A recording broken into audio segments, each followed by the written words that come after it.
Hey guys, it's Michelle. I was going to do a real quick tutorial on how to curve text in Silhouette Studio. This is a really easy way to do it, and it's helpful. So, starting out, we're going to choose a font. Obviously, your font choice doesn't really matter. I'm going to use Big Marker. And what we're going to do is I'm just going to type out Caitlin. Okay, so I have it. I'm gonna make it a little bit bigger so we can see what we're doing, and I'm gonna change the colors so you can see it even better. Let's go with my current favorite color. Love it. Okay, now here's what you're gonna do. Once you've typed out your word, the important thing here is you cannot weld it, you cannot convert it, you can do nothing with it. It needs to be in its freshly typed state. Okay, so we're gonna double click it so we have this little box here, or this little circle here with the arrows in it. Then you're gonna come over here to your drawing tools, and you're gonna choose ellipse, and you're going to just draw an ellipse.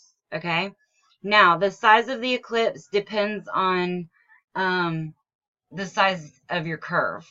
So you basically just get that there. Now, you're going to come back over here to your text, double click it, and it's going to give you this little circle here. You're going to grab it and hold down your mouse key and pull it over here until that grabs it. Okay?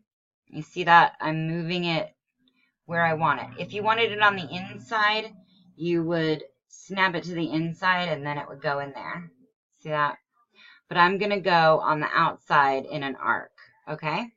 So you grab that and catch it, then you let go. It's now attached here.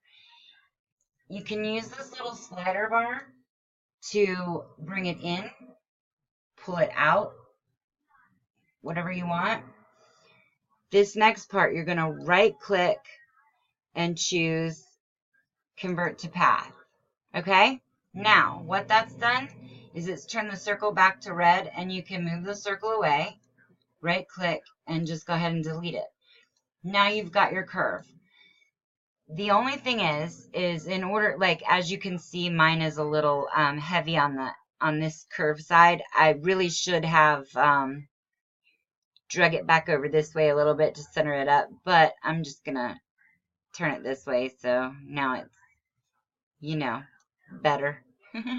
But anyways, this would work for if you were, say, going to do Caitlin, and then you could put a picture under here, or like you could draw whatever.